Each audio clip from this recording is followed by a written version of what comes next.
This is Entrepreneurs Get Visible, the podcast for people who want more impact, influence, and income. I'm Anna Parker-Naples, and I'll be sharing with you proven methods from leading entrepreneurs that help you get visible as an authority in your field. Because anything's possible when you get visible.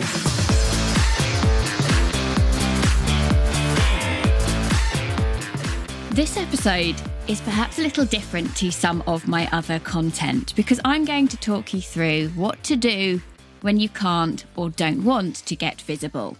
And I'm talking about this right now because in the UK, we are right in the middle, or right at the start, should I say, of the third UK lockdown.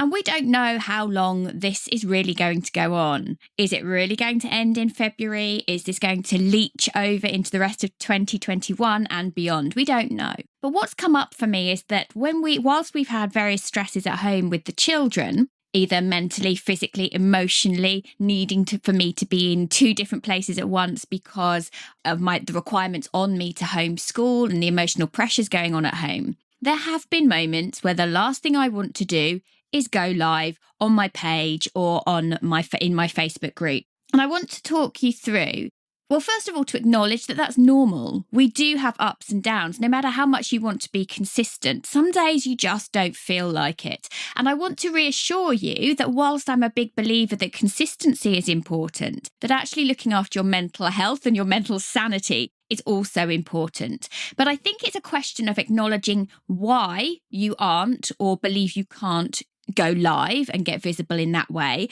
and what you could do as alternatives.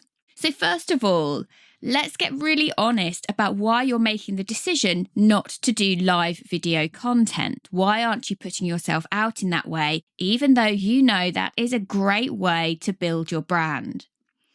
So is there a block? Is there a mental block here? Now, the things that come up with NLP clients, people who work with me in masterminds and on courses and programs and come to me for breakthrough sessions, very often there's a mental block that is about fear of criticism, that if they show up and they aren't fluid, if they aren't seen as the expert and getting everything correct, that they're worried they're going to be judged. Now, very often this is connected with a root belief, something that was established, a limiting belief about themselves that was established during childhood.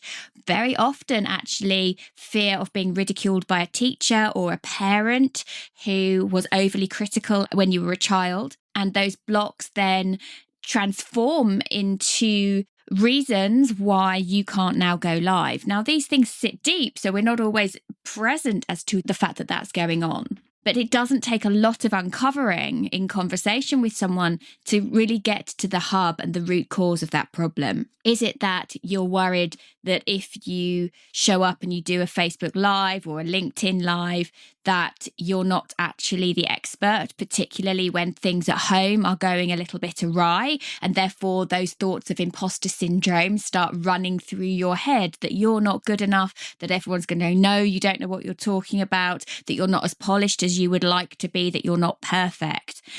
And again, those things are really normal, particularly when you have distractions at home. And what I would invite you to do is to keep what I refer to as a success journal.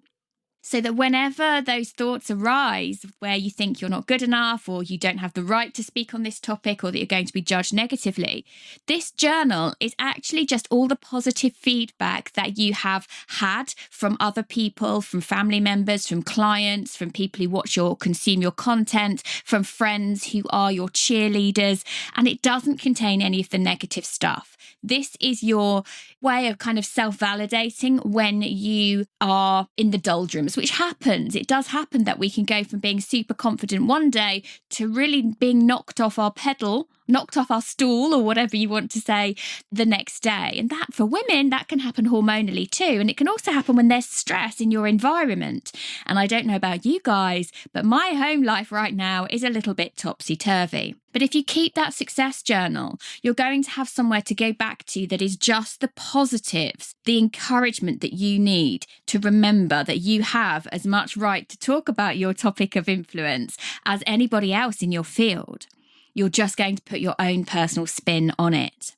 The other thing that crops up for me is that when I have stress at home, when I'm tired, when I've got all sorts of mental and emotional distractions, my skin then is not in the best condition.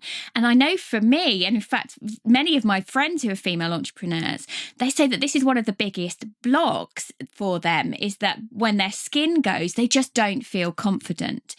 So number one is look after your skin, look after that, be aware of that, notice when those things happen for you, track it in the month, but also actually be honest. Is it as bad as you think it is? Would a little bit of makeup and some great lighting, having a great ring light, make a difference? Very often just having some natural light, so choosing where you're going to go live, can make a really big difference.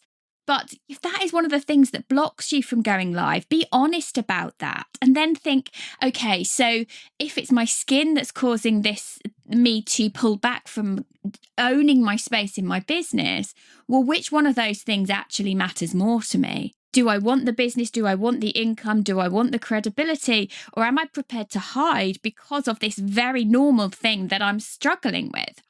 So be honest about that. The other thing is about having children at home, which many of you, or distractions, it could be partners that are at home or whatever. Having people in your home that are not normally in your workspace, and how much of a distraction that can be. And I would say that we can use this as an excuse, or we can use it as fodder for what we talk about when we go live. What we know from social media is that people actually quite like to have a bit of a glimpse into our home life. Now, I personally am not a fan of bringing my children onto any of my Facebook lives. Sometimes I'll do it in a closed community, but we make that personal decision as parents that we kind of keep them off the screens. However, there have been circumstances where they have interrupted a podcast interview or a Facebook Live that I've been doing that's been going out into the world.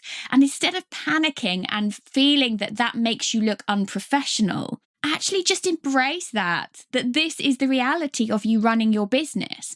And people actually quite like seeing that part of your life. So I think it's a question of tapping into that confidence, knowing that even if you're interrupted several times, that does not negate the fact that you know what you're talking about on your particular topic. One of the challenges with lockdown particularly is feeling like you don't have the space to record. But, you could step out of the house and do a live outside your front door. You might not want to show your front door, but that is possible for you. You could pop out into your garden. You could go and sit in the car. You could go out for a walk and do a live as you're walking. So just think, is the narrative I'm telling myself about why, is it really true? Or is there something deeper? Is there a deeper block as to why I'm not moving forward? So I'm going to now make some suggestions as to what you can do when you're not in the mood or the headspace to go live and show your face and be visible in that sense. So the things that you can do exactly what I'm doing right now and record a solo podcast. So right now, today, my home life is fairly crazy. My hair is a mess. I don't look my best, but I'm still creating something of value for my audience that is actually going to give me a much longer term positioning than one Facebook Live or Insta Live or LinkedIn Live. Because this particular podcast episode will have a shelf life of 7 years. So I'm doing something even more valuable for my business. The other thing you could do is write a blog. So many blogs these days, they don't need to be war and peace. They just need to be your thoughts about the particular thing you're an expert in. So you could just sit down 20 minutes and block that time out so you know that you are moving forward with your business and your visibility.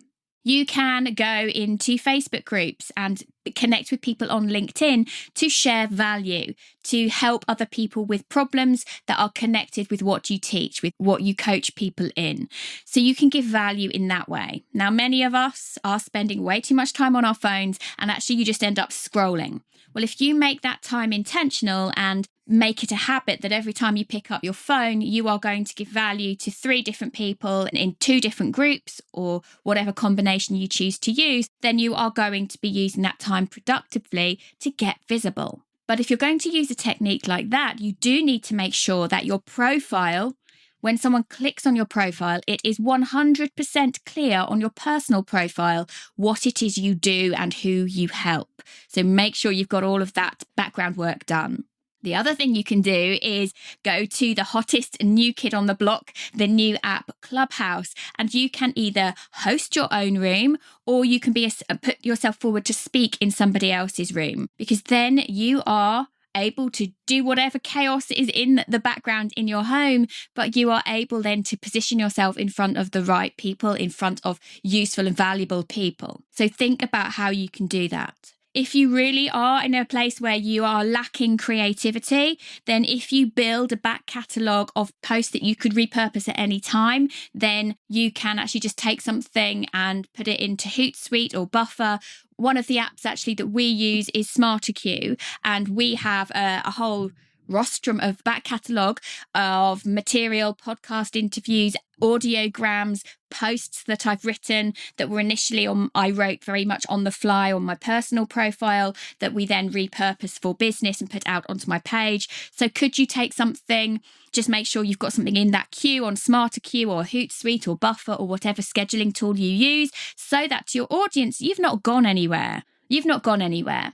And there's an interesting thing about this. One of my clients said to me today, and he knew we had a lot going on at home. He said, "How are you still showing up? It's amazing given what's going on for you." And I said, "Well, actually, I've barely been on social media in the last 2 weeks, but you wouldn't know that because we have these systems in place." So how can you build those systems so you're not constantly having to create on the fly? And then the final thing I want to mention to you is that actually writing an honest post about what's going on for you, and this doesn't have to be warts and all, this could just be alluding to some of the pressures that you're under right now, actually is going to create some interesting engagement on your posts. So why not write a post about what's going on for you, whether that is the pressures of homeschooling, the pressures on your children, the challenges you're having in finding a place to go live, and ask other people for their input. What do they do? How's this working for them? Because actually social media is about engagement, and it's about building that know, like and trust factor. So the more someone can see that you are a real person and that you're not afraid to show that you're a real person, the better results you are going to get on those days when you don't feel like showing up and getting your face out there and being visible very much as that person on video. So I hope that this has really helped. But the key thing is, be kind to yourself in challenging times. If there are days when you cannot go live, you do not want to go live, there is nothing more that you would prefer than to never go live. Be honest about that, but acknowledge the blocks. Let yourself have the rest time that you need. Let yourself address the situations at home, and then you can come back stronger. I hope that this has really helped. I know that as we've had pressures and challenges at home, I've had to mentally retract from being present on social media all of the time, but none of you would notice that because we have the systems in place. That is it for today. I would love to know your thoughts on this one. So please do drop me a message, or if you see me on social media, let me know what you think of this episode. And if you think that there is someone out there who needs to hear what's in this show, please share this episode with them. Thank you for listening to Entrepreneurs Get Visible. To get your free checklist on how to raise your profile and to find out about our community, go to annaparkernaples.co.uk/get visible.